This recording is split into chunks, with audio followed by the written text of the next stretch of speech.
Hi you guys, it's Ashley and I'm back at you with a new video. Today's video is about my labor and delivery story, so I'm gonna go ahead and jump on into it. Okay, the day started out with me oversleeping for my doctor's appointment.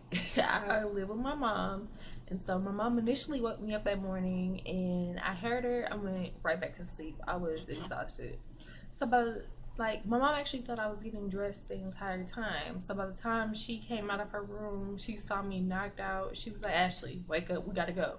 So I was like, oh crap. My mom goes to the car and like she's honking at me to hurry up. So I'm throwing on my sweatpants and my shoes. I literally threw my hair in a ponytail, brushing my teeth, and threw on my clothes, and I was out the door. So we headed to my doctor's appointment, and they checked me, and my cervix is only 2 centimeters dilated. So my doctor was like, you're probably going to labor sometime early next week, like on a Monday or Tuesday. And I was stoked because my baby shower was that Saturday. Yes, I was cutting it close, but I didn't know what I was gonna do for my baby shower. So after that, me and my mom, we ended up going to Luby's to get something to eat. So I ordered my usual fried chicken. I'm so stereotypical.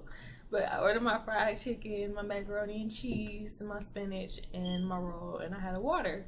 I barely touched my food. I only ate my macaroni and my spinach. I didn't eat the chicken. Like, I took 2 bites of my chicken, and then I got it in the to-go box, and we left. After that, my mom decided to go to Target, I think. Yeah, we went to Target. And while my mom was in there looking around, I actually went into the maternity section kind of to see what they had. I was looking at some of their nursing bras and their nursing nightgowns, and I was trying to look for robes as well. They didn't have anything that I really wanted, plus I thought the material was a little cheap. I used to work at Destination Maternity. It's like Motherhood Maternity and Pee in the Pod, and they combine it into one store. So I was used to like this really nice material, and I was like, no, I'm not into this. So I didn't find anything I wanted. After that, we were leaving out of Target and I saw Starbucks, and I was like, I want Starbucks, mama. So I asked my mom, could she give me some Starbucks, and she was like, yeah, but not this one. My mom is like my mom works in nutrition, and so like if she sees that something looks dirty or has a certain smell, she's not going anywhere towards that establishment, or like we get in the door, she's walking out. So we ended up going to a Starbucks in Rice Village, but that was a little bit later on. So we get to Rice Village. We didn't go to Starbucks yet, but my mom was ordering it on her phone, and she goes to Athleta, this clothing store, and she returns like a shirt or something, and then she's looking for something else in there. She told me to go look for the Starbucks because it should have been in that area. Little did I know they moved it. So I'm walking around, not even knowing that I'm just walking my baby out. I'm looking for this Starbucks, like looking here, looking there, and Starbucks is nowhere to be found. It's hot outside, and I literally have a breakdown. Like, I start freaking out, crying, and like I was just like, it's so hot, I'm ugly, I didn't put on any makeup, and like, I just want to go home.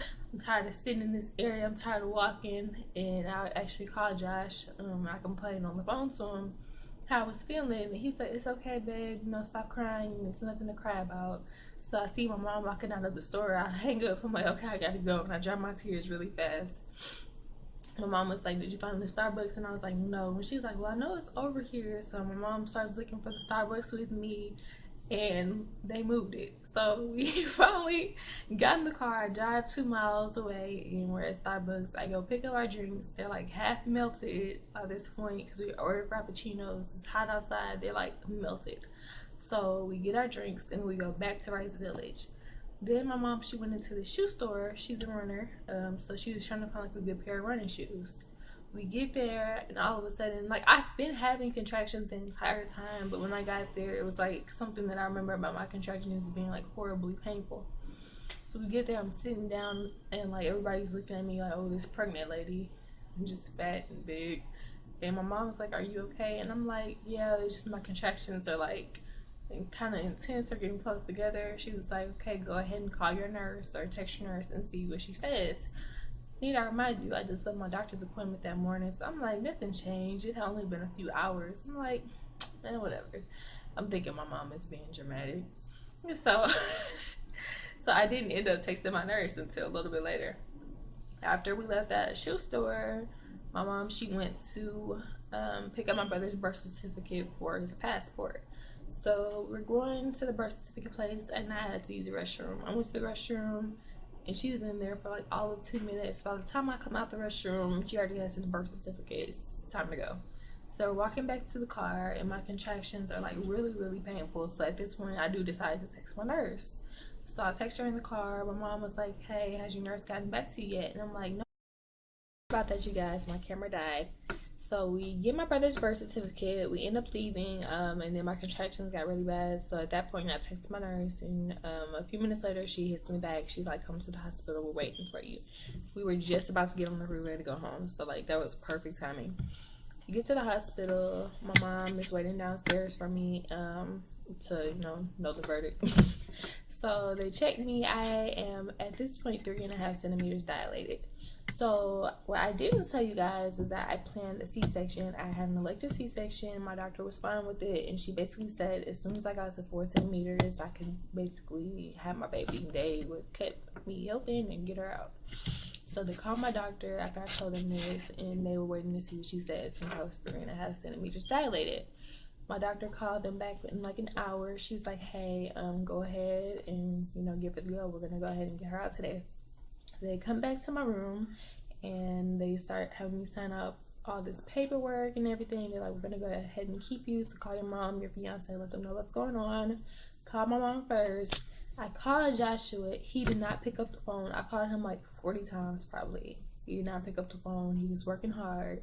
He finally got my messages and all my calls and everything, and 30 minutes later he called me. He's like, "I'm on the way, like I'm racing to get to you right now." The whole time my mom's joking like, "Oh, it's okay, Josh doesn't have to be here, I'll go in." And I was like, whatever.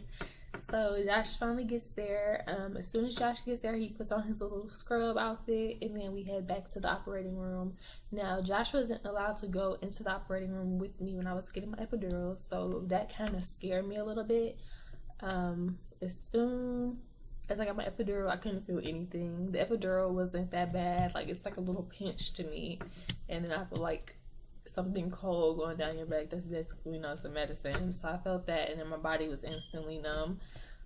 They laid me on the table, and then like they started shaving me down there. My doctor's like, "Hey, I'm gonna go ahead and tap you with this." I didn't feel it. She said, "Okay, we're gonna go ahead and start cutting." So when they started cutting me, Josh wasn't in the room, and I'm like, "What the heck?" So they finally let Josh come in. I guess they didn't want him to see them like actually cutting me open and like pulling and tugging. They caught him like right before they pulled her out. So before he came in the room, my blood pressure shot up really, really high. I don't know what happened. I don't know how they got it back down. But as soon as Josh came in the room, I was completely fine. A couple minutes later, Logan was here, and I really didn't get to see her because she was really, really purple. I found out later on that she had a lot of fluid in her lungs, and they had to get it out for her. I was nervous because I had no clue what was going on. They weren't telling me anything. But that was pretty much it. So after I had her, they took me to C-section recovery. I was there by myself, and I was just really waiting for Josh to come to let me know what was going on with her. And I also wanted my phone because I know Josh took pictures already and posted them on Facebook and Instagram to let the family know that she's here. So I really want to see what my baby looked like as well. So I was back there for about 2 hours. Josh came like 30 minutes to an hour after I got back there. I was eating on ice chips. After that, they took me to the NICU to see her. She had to stay in the NICU overnight because of the fluid in her lungs, and her breathing was like really, really fast. They were kind of scared, so they kept her overnight. The next morning, I got my baby, and she's been mine ever since. As far as after I had her, everything was fine. I was up and walking the next day. The first day walking, like, as soon as you stand up, it feels like somebody's like ripping you apart from both directions, up and down and side to side. Like, it's the most excruciating pain that I've ever been in, but it was all worth it, and I do it all again for her. I had a lot of my family come, like my aunts. My great aunt came all the way from San Antonio. My cousin came and visited me the next day, a couple days later when I was home. And yeah, I just had a lot of family. My grandmother, Josh's parents came, his brother, my sister-in-law came. We all, everybody was there. So I couldn't ask for more. Thank you guys for watching. I hope you like it. Like, comment, and subscribe as always. Bye. I'm not having any of this. Oh, you're so beautiful. Hey, Daddy's here. You're so beautiful, baby. Huh? Oh yeah, she's great, baby. I'm just gonna have the baby doctors kind of help her get that fluid out. But she's a lot pinker than she was when she came out.